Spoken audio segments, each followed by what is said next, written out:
पिता ही हमारे पितृ कहलाते हैं, हमारे दादा परदादा जो चले गए। अब आप कहोगे कि हम तो यहाँ उनके नाम से कुछ कार्य करें तो क्या उनको मिलता है? हाँ, आप कोई भी शुभ काम करते हैं, कोई भी पाप करते हैं या कोई भी पुण्य करते हैं तो केवल पुण्य का फल ही पितरों को नहीं, आपके पाप का फल भी पितरों को मिलता है। तुम्हारे पितर नरक में हैं, पर यदि तुमने कोई शुभ कार्य किया तो तुम्हारे पितरों को स्वर्ग मिल जाएगा, मोक्ष भी मिल सकता है। और तुमने कोई बड़ा पाप कर दिया तो तुम्हारे पाप के कारण तुम्हारे पितर यदि स्वर्ग में भी हैं तो वहां से भगा दिया जाएगा। देखो तुम्हारे बच्चे कितना गलत काम कर रहे हैं, चलो नरक जाओ। इसलिए हम जो करते हैं हमारे कार्य से हमारे पूर्वज प्रभावित होते हैं, पाप से भी और पुण्य से भी। अब आप कहोगे कि जो मर गया उसे कैसे पता लगेगा, वो तो मर गया। देखो मर के आदमी जाता कहाँ है? जैसे मृत्यु लोक है, ये हम किस लोक में रहते हैं?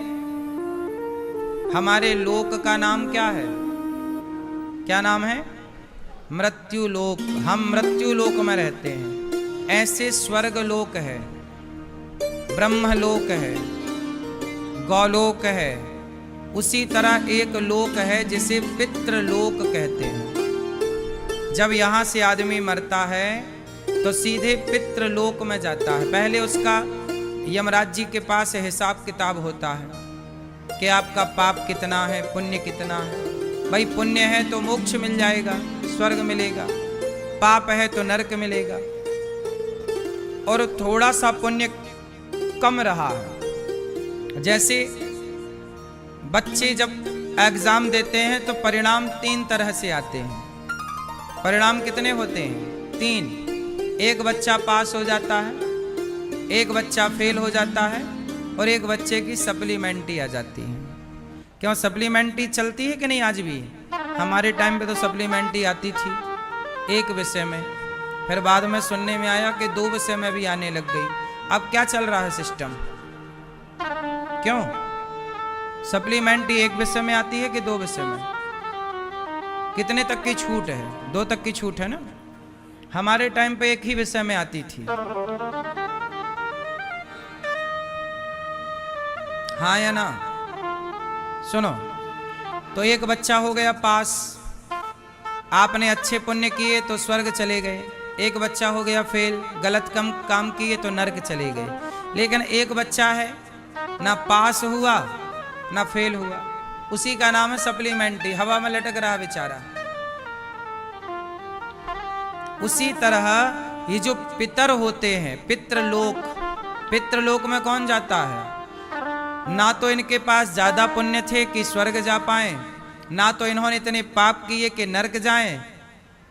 इन्होंने थोड़े पाप भी किए, थोड़े पुण्य भी किए, पर पुण्य पास होने को 33 नंबर चाहिए थे, पर आए 30 नंबर, 3 नंबर कम गए, तो 3 नंबर के लिए सप्लीमेंट्री आ गई। उसी तरह थोड़े से पुण्य कम गए, अब वो पितृलोक चले गए। अब वो अपने बच्चों से कहते हैं कि बेटा आप हमारे लिए कोई पुण्य करो तो हमारा पुण्य बढ़े और फिर वो मोक्ष को प्राप्त हो जाएंगे या स्वर्ग चले जाएंगे। ये पितृलोक की एक छोटी सी कहानी है। आपके द्वारा किया गया पुण्य उन माँ बाप को, पितरों को मिलता है। इसलिए जब आदमी मर जाता है तो पिता के नाम से, माँ के नाम से 13वीं करते हैं।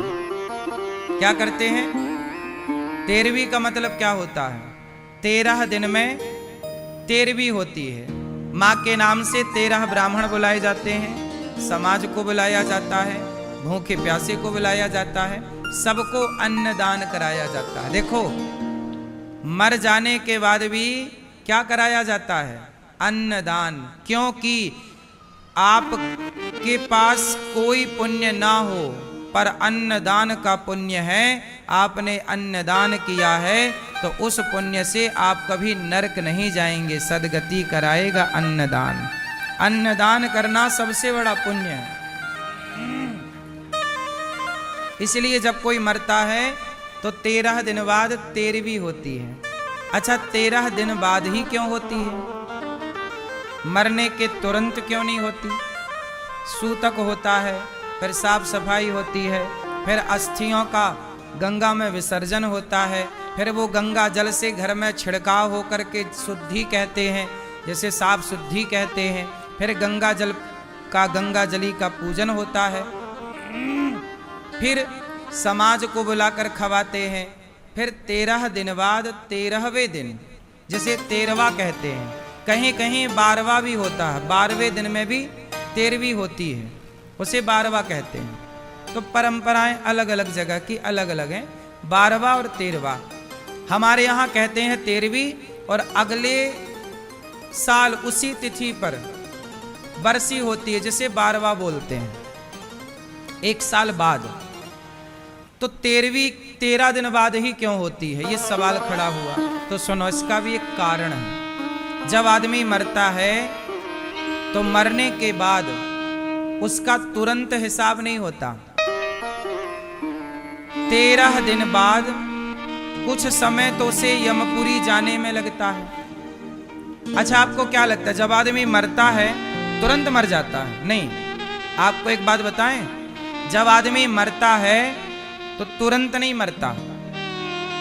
डॉक्टर ने कहा कि मर गया, लेकिन अभी भी वो मरता नहीं है। पता है आपको, हमारे प्राण शरीर से निकल करके मस्तिष्क में चले जाते हैं। इसलिए कई बार आपने सुना होगा कि जिसे डॉक्टर ने मृत घोषित कर दिया, वो शमशान ले जाते हाथ पांव हिलने लगे, मतलब जान आ गई। जिसे डॉक्टर ने प्रूफ कर दिया था मर गया, डेथ सर्टिफिकेट बन गया, फिर भी वो जिंदा हो गया। बोलो हाँ, ऐसा हुआ कि नहीं? कभी होता है। क्यों होता है? क्योंकि जब आदमी मरता है तो वो मरता नहीं है, उसके प्राण ब्रह्म रंध्र में चले जाते हैं। मरना कब बोलते हैं? जब उसका अंतिम संस्कार हो जाता है।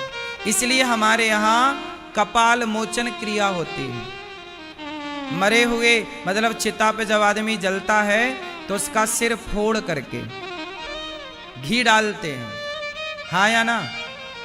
कपाल मोचन क्रिया कहते हैं उसे, जिसे अंतिम संस्कार कहते हैं। अंतिम संस्कार किसे कहते हैं? क्यों भैया? चिता पे जलाना ये अंतिम संस्कार नहीं है। चिता पे जलते हुए जब आधा जल जाता है तब उसका कपाल मोचन होता है, सिर फोड़ करके और घी डाला जाता है, उसे कहते हैं अंतिम संस्कार। आप लोगों को यही पता होगा ना कि चिता पे जलने को अंतिम संस्कार नहीं। अंतिम संस्कार वो है जो आखिरी प्रोसेस है, कपाल फोड़कर घी डालना।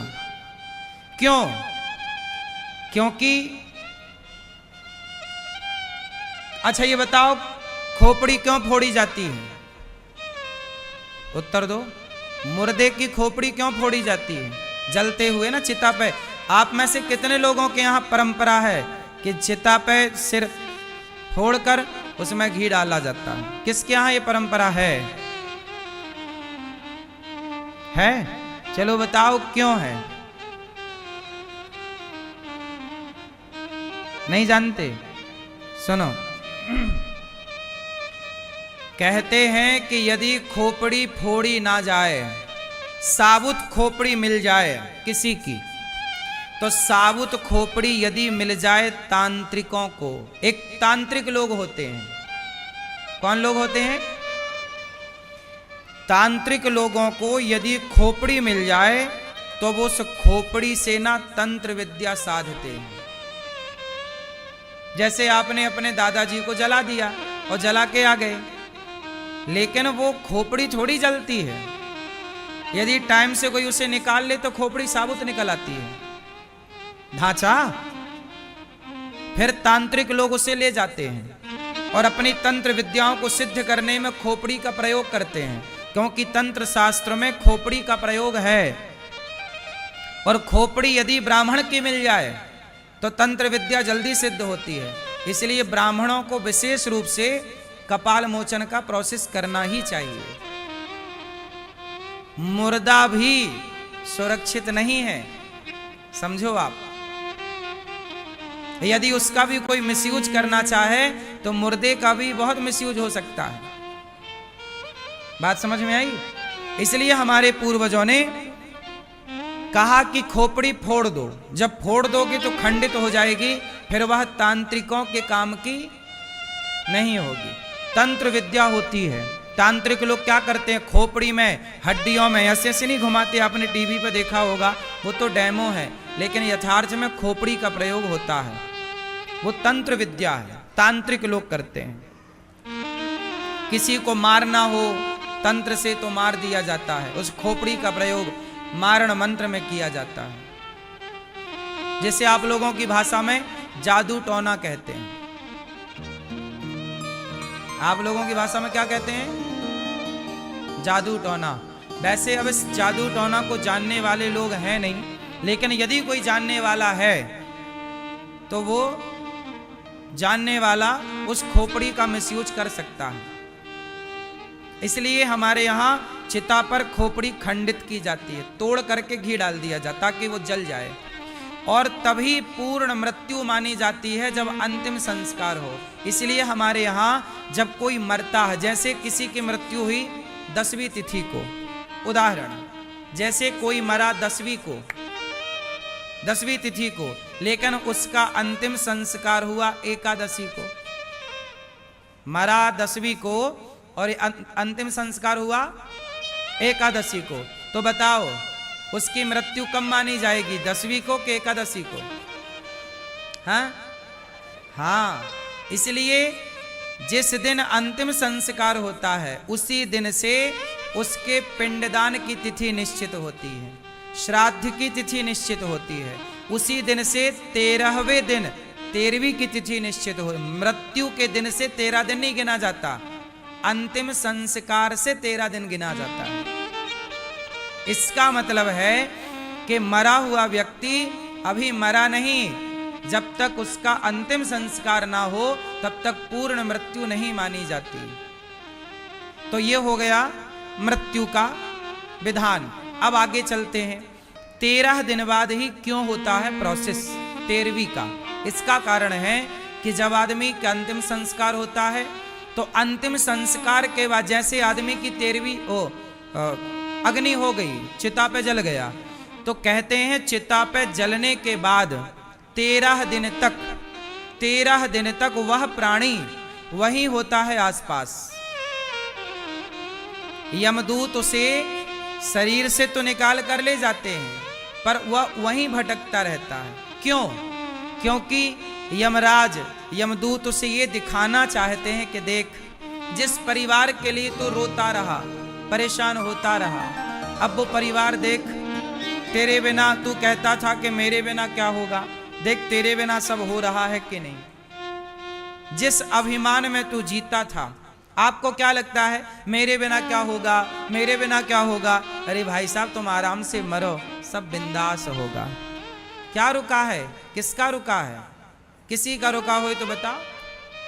हम इस झूठे घमंड में रहते हैं कि हमारे बाद क्या होगा, सब बढ़िया होता है। तो वो आदमी 13 दिन तक वहीं रहता है, सब देखता है। इसीलिए आपने देखा होगा हमारे यहाँ जब आदमी मर जाता है तो उसके नाम का घट बांधते हैं। क्या बांधते हैं? अब देखो आज के जमाने में ना ये परंपराएं नष्ट हो गई। अब क्या है, आदमी को जल्दी होती है। आजकल तो आदमी 3-4 दिन में 13वीं कर लेता है। आज शहरों में तो 13वीं भी 4-5 दिन में हो जाती है, और 13वीं और बरसी एक साथ कर लेते हैं। मतलब आजकल बच्चों को बिल्कुल टाइम नहीं है, 3-4 दिन में ही सब खत्म। हाँ या ना? तो आजकल लोग मनमाना चल रहे हैं। अब शास्त्रों से कोई लेना देना किसी को नहीं, जो अच्छा लग रहा है लोग वो करते हैं, मनमाना आचरण। जब आदमी मरता है तो उसके नाम का घट बांधा जाता है। घट मीन्स घड़ा। हमारे यहाँ पीपल पे बांधते हैं, पीपल पे घड़ा बांधते हैं।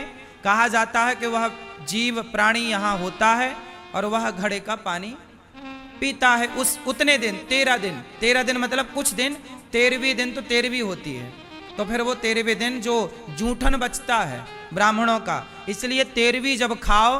अच्छा, एक चीज आपने ध्यान दी होगी, 13वीं सबको पचती नहीं है, पता आपको?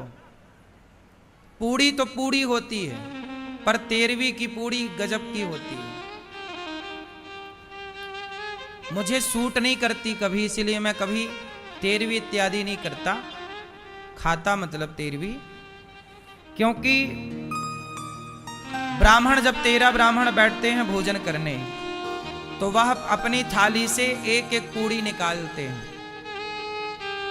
उस प्राणी के नाम की, जिस प्राणी की वो 13वीं खाने आते हैं, और निकाल करके उस प्राणी के नाम की फिर वो पूड़ियां, वो प्रसाद गाय को खवाया जाता है या पक्षियों को डाला जाता है। तो कहते हैं 13 दिन तक वो वहीं रहता है। 13वें दिन को जो ब्राह्मण खाए वो सारा पुण्य लेकर के जाता है। वो पुण्य के साथ यमराज उसका हिसाब किताब करते हैं।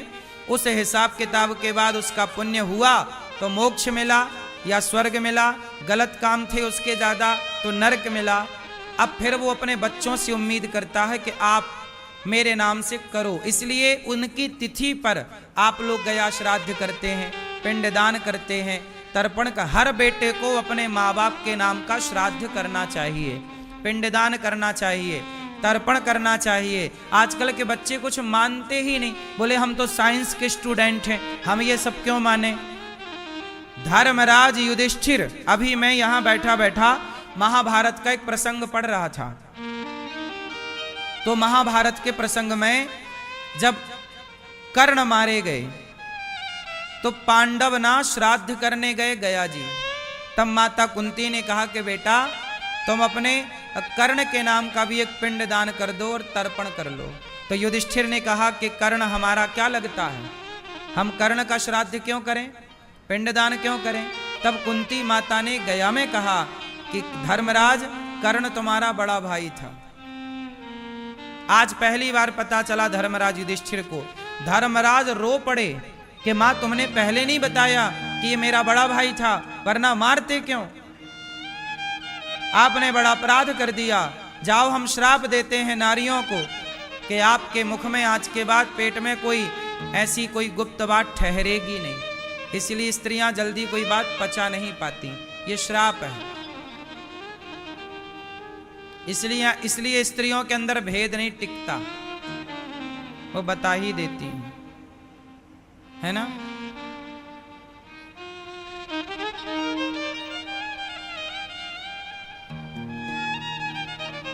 और धर्मराज युधिष्ठिर रोए और फिर उन्होंने कर्ण का श्राद्ध किया। तो देखो, ये श्राद्ध परंपरा, ये पिंडदान, ये कोई आज की नहीं है। भगवान कृष्ण ने भी किया अपने पूर्वजों का, धर्मराज युधिष्ठिर ने भी किया, स्वयं राम ने भी किया, भगवान राम। तो ये परंपराएं हम सबको करनी चाहिए। जब भी आपके पिता की तिथि आए, जैसे आपके पिता वैशाख में मृत्यु हुई दादाजी की या माँ की या पत्नी की या पति की, कोई भी वैशाख में मरे, तो वैशाख की जो भी तिथि आए उस तिथि पर उनके नाम से आप कौआ को, पक्षी को, कोई ब्राह्मण को, कोई दीन को, कोई साधु संत को अन्नदान उस तिथि पर जरूर किया करो, सदा करते रहो। क्या बुराई है, 4 रोटी देना है, पेट भर भोजन कराना किसी को, एक आदमी को, साधु को, संत को, ब्राह्मण खवा, कुछ ना होए तो 4 कन्या बुला के खवा लो, 4 कन्या बुला लो तिथि पर, दादाजी की, दादी जी की, और तिथि पर कन्या खवा दो, 4 कन्या। अन्नदान करो, वह प्राणी प्राप्त करता है। इसलिए आप लोग जो भागवत सुन रहे हैं, आपके पुण्य से आपके पितर तृप्त हो रहे होंगे कि मेरे बच्चों ने भागवत सुनवाई। आप जितने लोग यहाँ पोथी पाठ करा रहे हैं, आप लोग भागवत सुन रहे हैं, आपको पता नहीं कि आप लोग कितना बड़ा पुण्य कर रहे हैं। बहुत बड़ा पुण्य का ये कार्य है, सबको करते ही रहना चाहिए। आगामी भागवत जी के पोथी पाठ 6 जून से होंगे। आप 6 जून से फिर चाहें तो अपने पितरों को भागवत सुनवा सकते हैं, पूर्वजों के निमित्त कार्य कर सकते हैं। जीते जी हमें कार्य करना चाहिए, जीते जी माँ बाप की सेवा करना चाहिए। अच्छा, एक सवाल खड़ा हुआ, जैसे एक बाप के 4 बेटे हैं या 3 बेटे हैं या 2 बेटे हैं। अब ये बताओ कि 4 बेटे, 3 बेटे या 2 बेटे, तो बाप का श्राद्ध कौन करेगा? बड़ा बेटा करे कि छोटा करे कि मझला करे कि संझला करे कि गंजला करे? क्या करे? कौन करे? जोर से हैं? कौन करेगा? बड़ा। क्यों? तो बाप की संपत्ति सारी बड़ा बेटा ही खाता है क्या? संपत्ति सब में बंटती है। सुनो, बड़ा बेटा भी करे, पर कब? इसका भी नियम है, वो नियम आप सुन लो, काम आएगा आपको बाद में। यदि आप 4 भाई हैं, 3 भाई या 2 भाई, यदि आप एक साथ रहते हैं, यदि आपका चूल्हा एक है, एक चूल्हे पर 4 भाइयों की रोटी बनती, या एक चूल्हे पर 3 भाइयों की रोटी बनती, या एक चूल्हे पर 2 भाइयों का भोजन बनता है, तब तो फिर बड़ा ही कर ले, चलेगा। परंतु आप सबके चूल्हे बट गए, बड़ा भाई का अलग कारोबार, अलग चूल्हा है, छोटे भाई का अलग चूल्हा है, तो फिर सारे बच्चे अपने पिता की तिथि पर अपने अपने हिसाब से सारे बच्चे पिता का श्राद्ध करो, पिंडदान करो, तर्पण करो, सब करो। क्योंकि बाप तो मेरा भी है ना, बाप तो आपका भी है ना। तुम एक बाप के 4 बेटे हैं, तो जब संपत्ति बाप की चारों पे बटी, तो तुम बाप के नाम की 4 कन्या नहीं खवा सकते? बाप के नाम के 2 ब्राह्मण नहीं खवा सकते? क्यों भैया? चूल्हा एक है, तब बड़ा बेटा करे। चूल्हा बट गए तो फिर व्यवस्थाएं भी बट गई। फिर छोटा बेटा भी करेगा तर्पण, बड़ा बेटा भी करेगा तर्पण, छोटा भी श्राद्ध करे, बड़ा छोटा भी गया जी जाए, बड़ा, चारों मिलके जाओ, भले चारों मिलके जाओ, चारों करके आओ। फिर बड़ा बेटा भागवत करवाए या छोटा बेटा करवाए, सारे लोग सम्मिलित हो जाओ। या फिर ऐसा करो कि चारों लोग अपना शेयर करो उसमें। जैसे आप एक जगह करना चाहिए, जैसे आपको बाप की तिथि आई और आपने सोचा कि चलो 4 कन्याओं को भोजन कराते हैं, तो 4 कन्याओं को तुम बेटा सारा पैसा इकट्ठा कर लो, 100 रुपये मिला लो, 4 बेटा हो 400 रुपये हो जाएगा, वो 400 रुपया का भोजन करा दो कन्याओं को, तब वो ठीक, चारों का हिस्सा होना चाहिए उसमें। फिर तुम एक जगह करो, लेकिन वे चारों मिल के करो, चारों का हिस्सा होना चाहिए। फिर बाप यही तो कहेगा, भाई बड़े बेटे का हिस्सा तो आया, छोटे का आया, मझले का क्यों नहीं आया? भले 10 रुपए उसमें मिलाओ, अपने हिस्सा तो हिस्सा है ना साहब। क्यों भैया? इसलिए आजकल लोग बड़ा बचते हैं, अरे बड़ा बेटा करेगा, हम तो छोटे हैं, छोटे कह के बच गए। छोटे कह के बचो मत, भागो मत अपनी जिम्मेदारियों से। अपने बाप के नाम का भागवत जी की पोथी कराओ, पिता के नाम का गौदान करो, पिता के नाम से अच्छे कार्य करो। हर जो बच्चे अपने माँ बाप के लिए समर्पित हैं, पितरों के लिए समर्पित हैं, आपने देखा होगा हमारे देश में जो बनिया हैं, बनिए लोग अपनी दुकान में, अपने घर में अपने माँ बाप की तस्वीर रखते हैं और उनकी आरती उतारते हैं, पूजा करते हैं, और माँ बाप की तिथि पर करते हैं बनिए लोग। इसलिए वो संपन्न है। संपन्नता का मूल मंत्र ये भी है कि जो अपने पितरों के लिए जितना शुभ कार्य करेगा, उसके पितर उसे उतना आशीर्वाद देके धन धान्य से परिपूर्ण करते रहेंगे। बाकी समाज क्या है, अपने कर्तव्यों से भटक गई। बाकी समाज क्या है, अपने कर्तव्यों से भटक गई। आज के बच्चे साइंस की 4 बुक पढ़ लेते हैं, बोलते अब हम क्या करें, बाप के नाम का कुछ नहीं करना। उन्हें तो श्राद्ध करना पाखंड लगता है। क्लबों में जाके पराई औरत के कंधे पे हाथ रख के नाचना, शराब पीना उन्हें अच्छा लगता है, पर बाप के नाम का गंगा जी में श्राद्ध करना, तर्पण करना गया जी में पाखंड लगता है। क्या करें? इसलिए कर्तव्यों से पिंड ना छुड़ाओ, कर्तव्य पूरे करो। सुख चाहते हो तो। आज का समाज क्यों भटक गया, क्यों दुखी है आज? सब कुछ होने पर भी क्योंकि अपने कर्तव्यों का कोई पालन करने को तैयार नहीं है। जिसका जो कर्तव्य है, जो कार्य है, वो कर ही नहीं रहा है ना, तो फिर दुख तो मिलेगा। श्राप बद्दुआएं तो पूर्वजों की भी मिलती होंगी, उसी को बोलते हैं पितृदोष। जब आप अपने माँ बाप के पूर्वजों के लिए कुछ नहीं करते तो वो आपको श्राप देने लग जाते हैं, जिसे कहते हैं पितृदोष। चलता चलता काम रुक जाना, बिगड़ जाना, संतान ना होना, वंश रुक जाना, ये सब पितृदोष के लक्षण हैं। इसलिए अपने पितरों को संतुष्ट रखिए। और पितरों को संतुष्ट कैसे रखा जाए? सेवा से।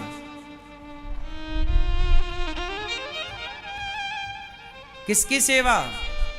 दीन दुखी की सेवा, समाज की सेवा। जब भी आप कोई शुभ कार्य करते हैं, अन्नदान करते हैं, अब सोचिए गौरी गोपाल आश्रम में जब आप वृद्ध माँ को भोजन कराते हैं तो क्या आपके पितर खुश नहीं होते होंगे कि वाह, आपने किसी बेसहारा को रोटी का सहारा दे दिया। हजारों साधु यहाँ भोजन करते हैं, तो क्या आपके पितर प्रसन्न नहीं होते होंगे कि आपने भजन करने वाले साधुओं को भोजन कराया? उनके भजन का पुण्य आपके पितरों को भी मिलेगा और आपको भी मिलेगा। इसलिए अन्नदान जब आप करते हैं तो आप बहुत पुण्य इकट्ठा कर लेते हैं। कल हम लोगों ने सुना राजा परीक्षित जी को 7 दिन में मरने का श्राप लगा। जिसे 7 दिन में मरना हो वो क्या करे? राजा परीक्षित जी ने श्राप क्यों लगा उन्हें? राजा परीक्षित जी को इन्होंने एक साधु को अपमानित कर दिया। राजा परीक्षित जी ने एक संत का क्या कर दिया? अपमान। मैं आप लोगों से प्रार्थना बार बार करता रहता हूं कि देखो, साधु का अपमान ना हो। एक संत जी तपस्या कर रहे थे, तभी राजा परीक्षित जी ने क्या किया कि संत जी के गले में मरा हुआ सांप डाल दिया। अब कोई तपस्या करे और आज सांप डाल दो, तो संत के पुत्र ने, शमीक ऋषि के पुत्र श्रृंगी ऋषि ने जब सुना कि राजा परीक्षित ने मेरे पिता के गले में सांप डाल दिया, तपस्या के समय श्राप दे दिया, राजन तुमने एक साधु का अपमान किया है, जाओ हम तुम्हें श्राप देते हैं कि तुमने हमारे पिता के गले में मरा हुआ सांप डाला, जाओ सांप के डसने से ही तुम्हारी मृत्यु होगी आज से 7वें दिन। इति लंघित मर्यादम तक्षकः सप्तमे हनि। तक्षक नाम का सर्प तुम्हें डसेगा, मर जाओगे। श्राप लग गया। राजा परीक्षित जी को पता लगा कि मुझे श्राप लगा है। राजा परीक्षित जी ने तुरंत अपने मन को सबसे हटाया और शुकताल चले गए। उनको लगा कि अब 7 दिन में मरना है, अब तो केवल भगवान का चिंतन करना चाहिए। तब शुकदेव जी आ गए। राजा परीक्षित जी ने कहा, गुरुदेव मेरे पास 7 दिन ही बाकी हैं, 7 दिन बाद मैं मर जाऊंगा, बताइए मैं क्या करूं? शुकदेव जी बोले कि जिसके पास समय कम हो, मृत्यु सिर पर नाच रही हो, वो क्या करे? बोले राजन तुम भागवत सुनो, तुम्हें मोक्ष भी मिलेगा, इस श्राप से मुक्ति भी मिल जाएगी और समय का सार्थक, समय का सदुपयोग हो जाएगा। इसलिए राजा परीक्षित को क्या सुनवाई गई? भागवत। जो अपना कल्याण चाहता है, जो मोक्ष चाहता है, वो क्या करे? भागवत सुने। समय कम है, यात्रा बड़ी लंबी है, इसलिए भागवत सुनना चाहिए सबको। सब भागवत सुनो मन लगा के। राजा परीक्षित जी ने कहा, गुरुदेव मेरा उद्धार कर दीजिए। सुखदेव जी ने कहा, वरीयाने सते प्रश्न क्रतो लोकहितं नृप आत्मवित् सम्मतः पुंसां श्रोतव्यादिषु यः परः निद्रया ह्रियते नक्तं व्यवायेन च भावया दिवाचार्थे हया राजन् कुटुम्ब भरणेन वा। देखो, भगवान के सिवा कहीं मन ना जाए राजन, एक भगवान में मन लगा रहे। 7 दिन में तुम्हें मरना है, ऐसा करो कि तुम अपने मन को पूर्ण रूप से भगवान के श्री चरणों में समर्पित कर दो। जो व्यक्ति अपने मन को भगवान के चरणों में समर्पित कर देता है, उसका कल्याण हो जाता है। अच्छा बताओ, जीवन का अंतिम उद्देश्य क्या है? यहां सुखदेव जी बोले कि राजन, जन्म लाभः परः पुंसा अन्ते नारायण स्मृति। देखो, भागवत जी का सार बोल रहा हूं। ये भागवत जी में सुखदेव जी ने कहा कि जीवन का अंतिम लाभ क्या है? अन्ते नारायण स्मृति, मतलब अंत में नारायण की, अंत में भगवान का स्मरण हो जाए, यही जीवन का लाभ है। अन्ते नारायण स्मृति, अंत में भगवान नारायण का स्मरण हो जाए। हम भागवत क्यों सुनते हैं, सत्संग क्यों करते हैं? कि अंत में भगवान हमें याद आ जाएं। अंत में भगवान को याद करते करते हम मरेंगे, हमारा उद्धार हो जाएगा, हमारा कल्याण हो जाएगा। अब प्रश्न ये खड़ा हुआ कि हमने सारी जिंदगी नारायण नारायण जपा और अंत में हम जप ना पाए, तो क्या हमारा नरक मिलेगा? हमें नहीं। जो व्यक्ति सारी जिंदगी भगवान को याद करता है और वो आखिरी समय भगवान को याद करना भूल जाए, तो आखिरी समय भगवान ही याद कर लेते हैं अपने भक्त को। पर उसके लिए क्या करना पड़ेगा? आपको जिंदगी भर उन्हें याद करना पड़ेगा। इसलिए कहता हूं कि काम करो पर नारायण श्रीमन नारायण श्रीमन नारायण श्रीमन नारायण। नारद जी देखो चलते हैं कीर्तन बीणा लेके, श्रीमन नारायण श्रीमन नारायण। नाम जप करो, यही कमाई है। खूब नाम जप करो। देखो, आप लोग जो कपड़े पहनते हो ना, सोना चांदी पहनते हो ना, सब उतार लिया जाएगा एक टाइम बाद। लेकिन आपने जो पुण्य किया है, नाम जप किया है, वो आपका पुण्य कोई ना ले पाएगा। पैसा सोना चांदी सब यहीं का साथी संगी है। हमारा संगी साथी कौन? पायो जी मैंने राम रतन धन,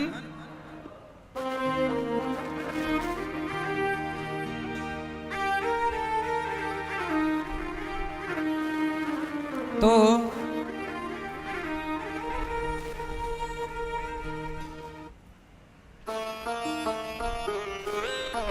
कितना भी डॉलर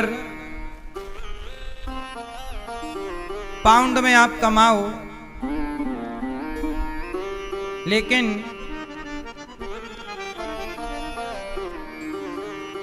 चाहे कितना भी कमा लो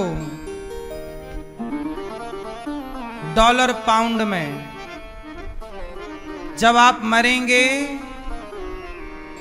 तो फिर सब यहीं धरा रह जाना है सबका। क्यों जी, बात सही है?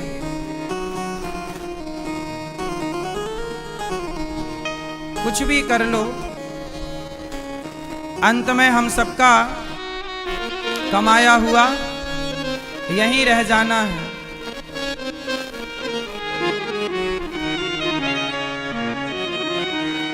है ना मेरी माँ?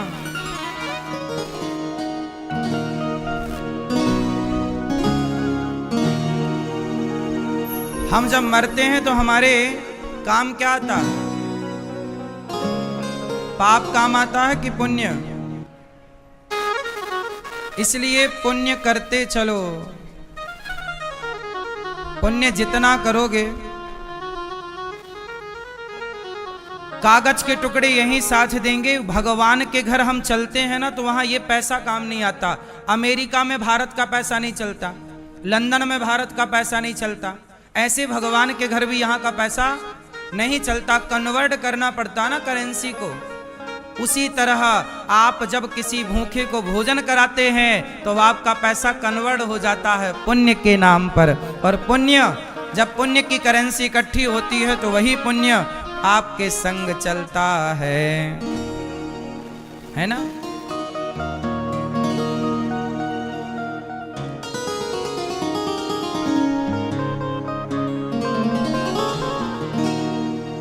अब आप लोग कमाते तो हो नहीं, जब आप कमाते ही नहीं हो तो फिर भगवान बोले कि भैया जब तुम नहीं कमाते तो फिर हम क्या करें। फिर बाद में रोते हो कि हम दुखी हैं, है ना। इसलिए हम कहते हैं कि डॉलर पाउंड में बहुत कमा लिया, अब कमाना है तो केवल राम नाम की संपत्ति कमा लो, कल्याण हो जाएगा। जीवन को सार्थक बनाना है तो केवल नाम।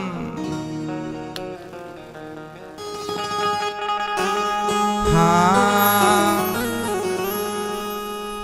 धर्मशाला छोड़ जाना ही है अगला राउंड में।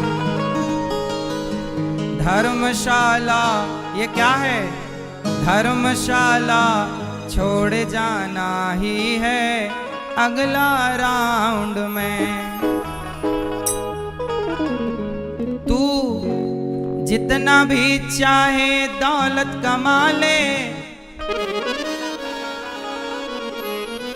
चाहे कितना भी कमा ले, डॉलर डॉलर पाउंड में धर्मशाला छोड़ जाना ही है अगला राउंड में।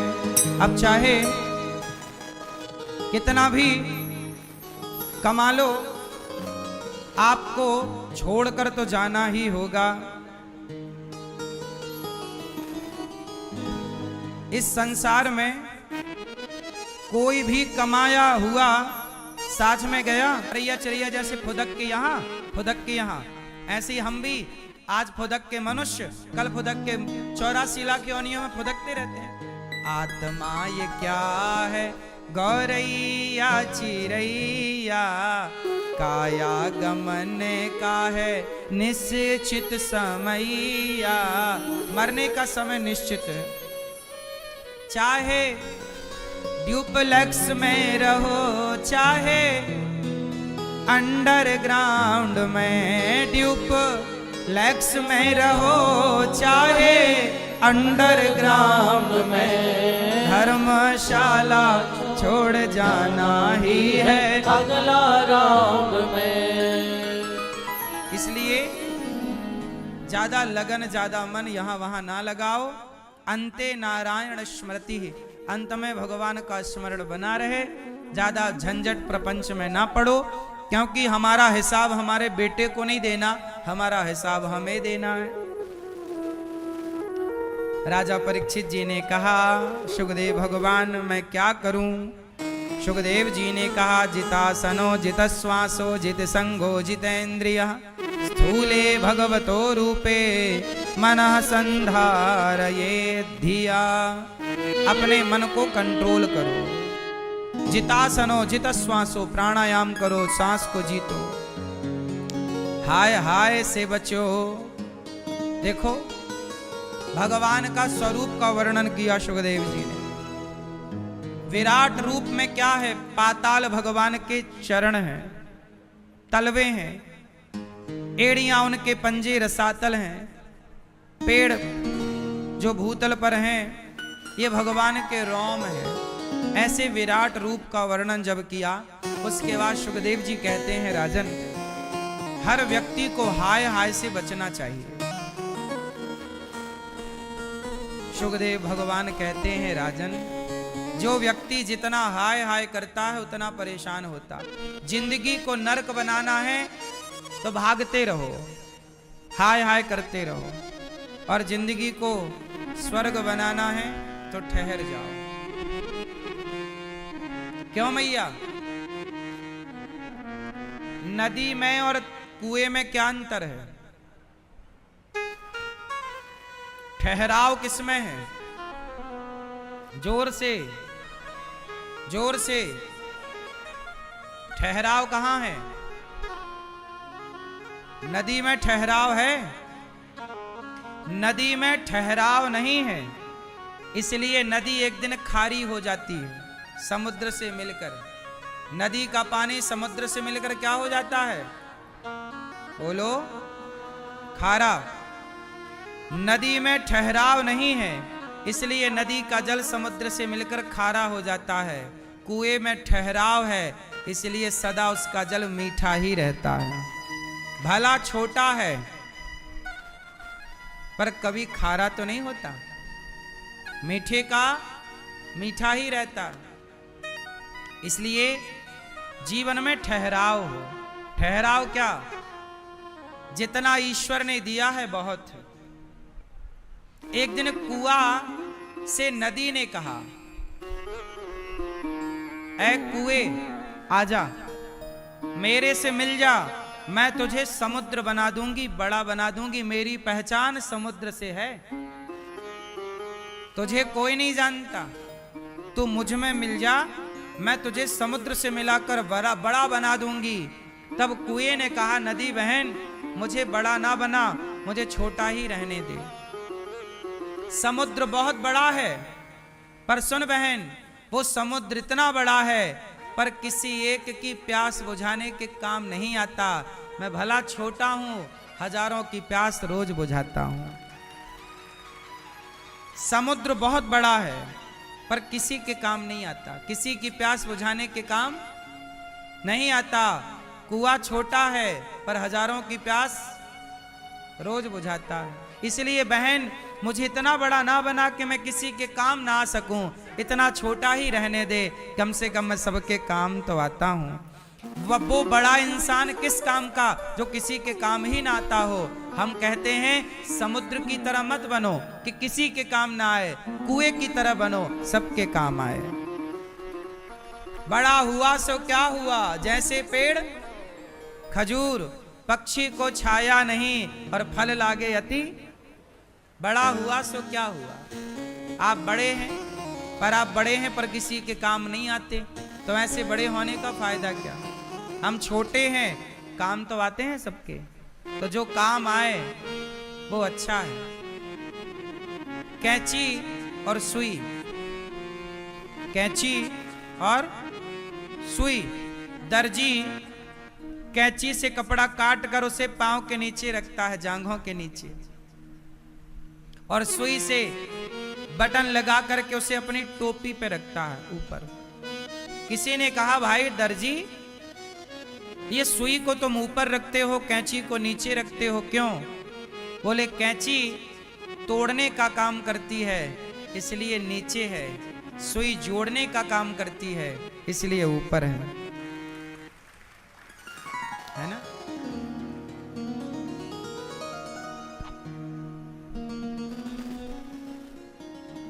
इसलिए आप लोगों से मेरी प्रार्थना है कि ठहराव होना जरूरी है। आजकल का आदमी भाग रहा, पैसा पैसा, भागे जा रहा, पैसा पैसा। भाई रुक तो जा, थोड़ा रुक जाओ, ठहर जाओ। जितना दिया है विधाता ने उसमें जरा संतुष्ट हो जाओ। सत्याम छितौ किम कसिपो प्रयासैर बाहु सिद्धे युपवर्हणै किम। सत्यंजलौ किम पुरधान्य पात्र्या दिग्वल्कलादौ सति किम दुकूलै।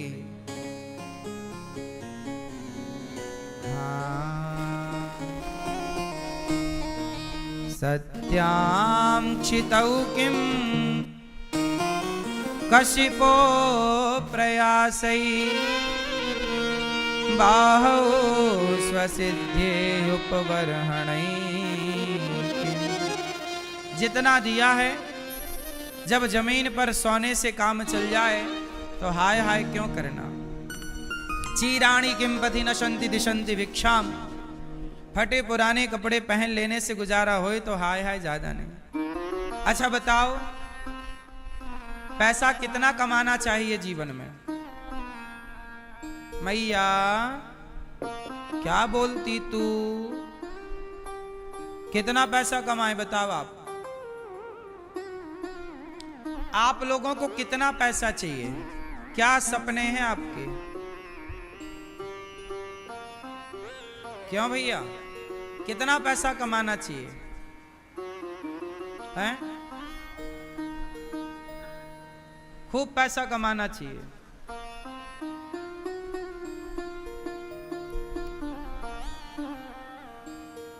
ज्यादा पैसा कमाओ, पर पहले कमाने के पहले ये देखो कि आप उस पैसे से करना क्या चाहते हैं। पैसा कमाना बुरा नहीं है, पैसा बुरा नहीं होता, पैसा अच्छी चीज है। भगवान करे सबके पास पैसा हो। पैसा कमाना चाहिए, पैसा सबके पास होना चाहिए, पैसा अच्छी चीज है। पर कब? जब हम पैसे से दारू पीने लग जाएं, पैसे से मांस खाने लग जाएं, तो पैसा बुरा हो जाता है। जब पैसे से हम परोपकार करने लग जाएं, तो पैसा अच्छा हो जाता है। जब पैसे से हम बंदूक खरीद कर किसी को मारने लग जाएं, तो पैसा बुरा हो जाता है। और पैसे से औषधि खरीद कर किसी की मलहम पट्टी करने लग जाएं, तो पैसा अच्छा हो जाता है।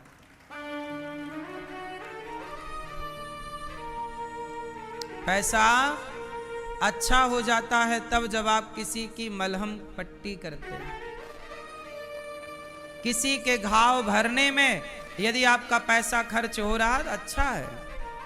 पैसा खूब कमाना चाहिए, खूब सेवा करनी चाहिए। गौशाला बनवाओ, बेसहारा माँओं की सेवा करो, अन्न क्षेत्र चलाओ, अन्न दान करो, सेवा करो। पैसे से बहुत काम हो सकते हैं। ज़्यादा पैसा है, गरीबों के लिए हॉस्पिटल बना दो। और पैसा है, गरीब बच्चों के लिए विद्यालय बना दो, स्कूल बना दो, शिक्षा दान करो। बहुत सारे काम हो सकते हैं पैसे से। तो पैसा यदि आप सही जगह खर्च करते हैं तब तो आपका कमाना सही है। पर यदि आप पैसे का मिसयूज करते हैं, महंगी महंगी शराबें पीते हैं, लंबे लंबे शौक करते हैं। मैंने सुना लोग 1-1 लाख 50-50 हजार के कपड़े पहन लेते हैं एक बार में। पता, बड़े बड़े लोग अपने कपड़े 1-1 लाख के खरीदते हैं। एक जोड़ी कपड़ा 1 लाख का। अब देखो ये पैसे का क्या है?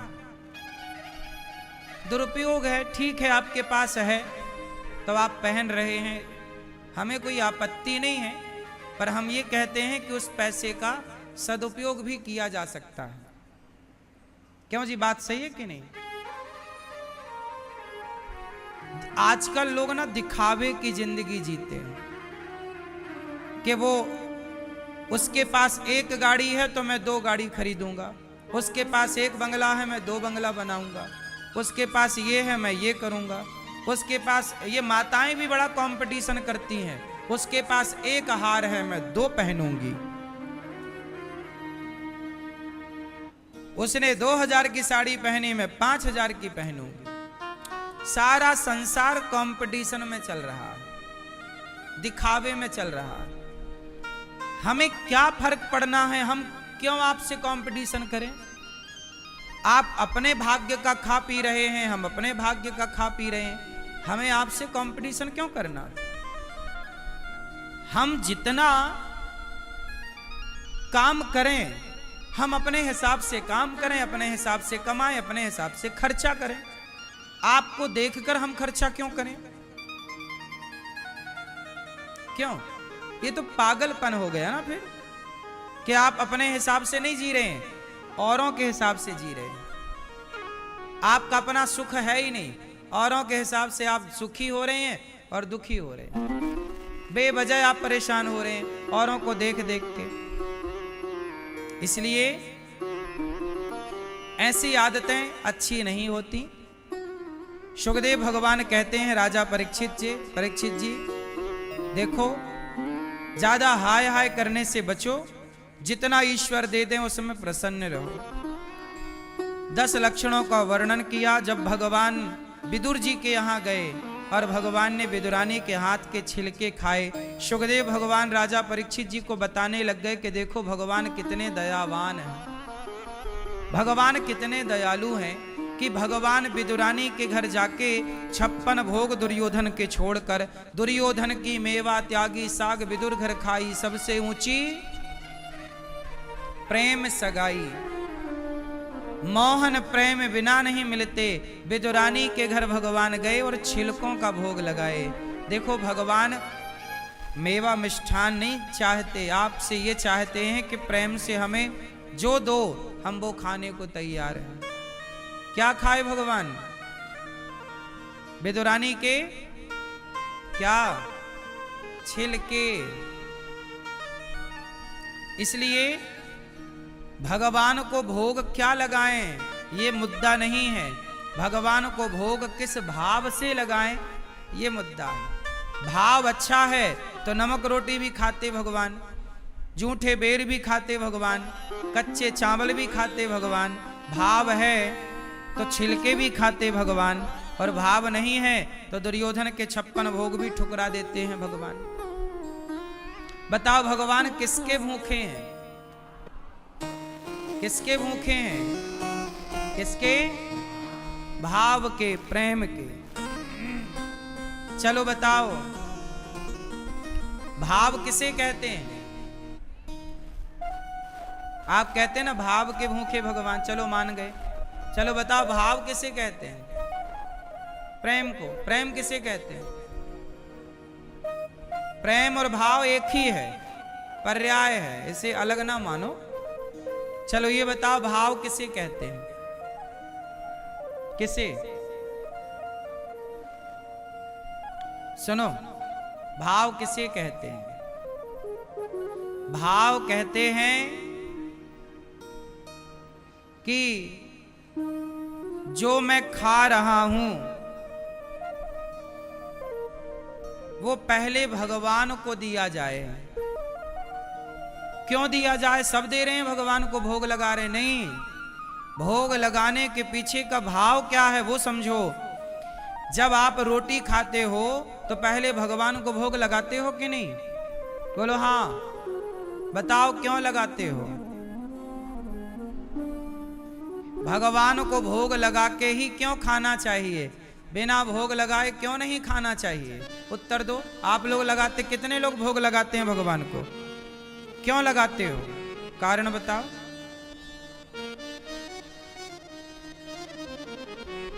क्यों?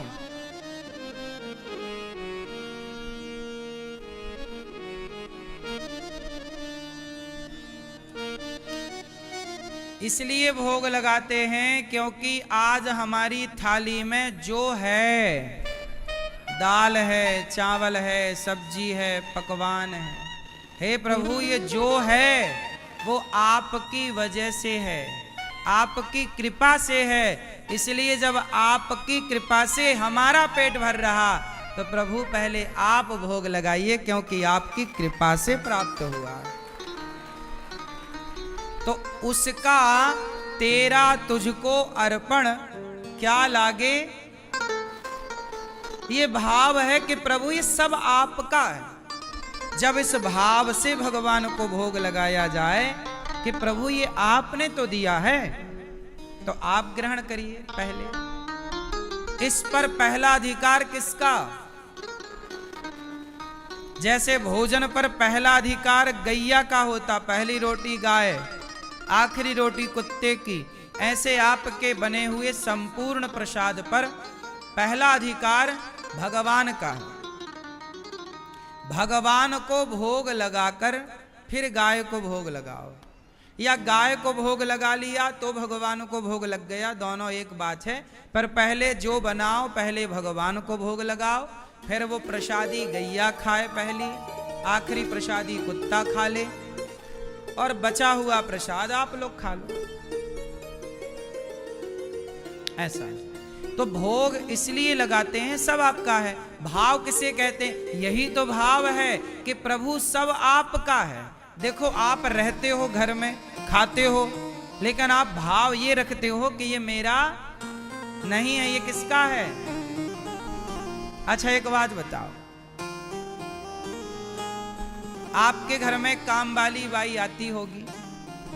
काम वाली बाई क्या करती है कि वो आपके बेटे को नहला देती है, तेल मालिश कर देती है, खवा पिवा देती है। आपने काम दिया है तो बेचारी वो अपना काम करती है बड़ी ईमानदारी से। आपने उसे काम दिया कि बच्चे को जरा नहला धुला दो, वो नहलाती है, मालिश कर दो, वो करती है। एक बात बताओ, जब काम वाली बाई जब आपके बच्चे को नहलाती है, मालिश करती है, बिल्कुल माँ की तरह व्यवहार करती है वो। पर एक बात बताओ, क्या वो आपके बेटे को अपना मानती है?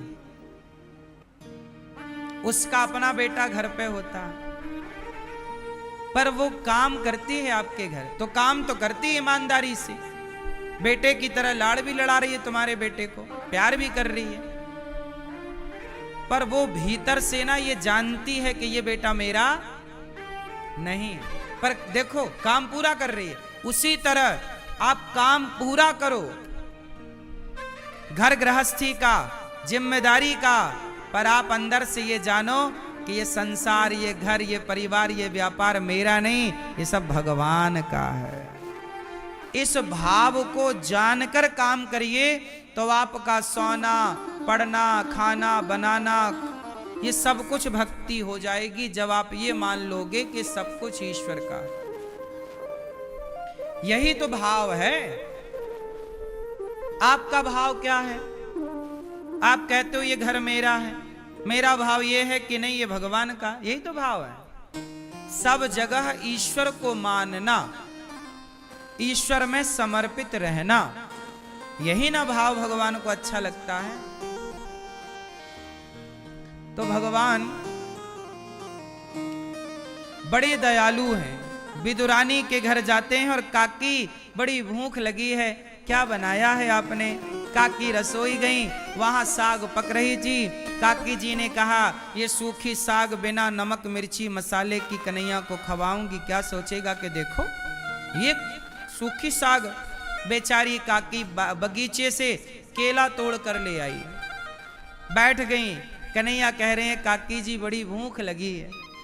अच्छा लाला अभी तुझे खवाती हूँ, केला खाएगा? हाँ हाँ काकी जी खवाओ।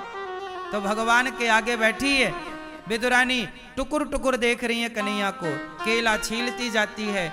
बेचारी भूल गई कि मैं क्या खवा रही हूँ, क्या छील रही हूँ, कहाँ बैठी हूँ। बस भगवान को देख करना उसकी पलकें भी नहीं झपक रही हैं, टुकुर टुकुर देखे जा रही है काकी। विदुरानी श्याम सुंदर इतने सुंदर है ना कि पलकें झपकने को तैयार नहीं। पलकें झपक जाएं तो विदुरानी पलकों को डांटने लग जा रही, पलक काहे झपक गई, बड़ा बाधा कर रही है तो दर्शन में। खुली आंखों से देख रही है और केला छील कर फल को फेंक रही है। बेचारी भूल गई और छिलका पकड़ाती जा रही है। उसे लगा कि मैं फल ही खवा रही हूं। देखो विदुरानी के भाव में दोष नहीं है, वो भाव से क्या खवा रही है, वो तो ये सोच रही कि केला है। भाव तो केले का है ना, पर वो खवा तो छिलका रही है। उसे पता ही नहीं कि मैं क्या खवा रही हूं। अच्छा चलो विदुरानी को पता नहीं कि मैं क्या खवा रही हूं, पर भगवान को तो पता है ना कि मैं क्या खा रहा हूं। भगवान तो कह सकते थे ना कि ये छिलका है काकी जी, ये फल थोड़ी है। नहीं नहीं, भक्त ने जो खिला दिया, जो दे दिया, भगवान ने वो स्वीकार कर लिया। भगवान कभी ये नहीं कहते कि ये अच्छा नहीं है, ये अच्छा है। नहीं, मेरे भक्त ने जो दे दिया वो मेरे लिए अमृत है।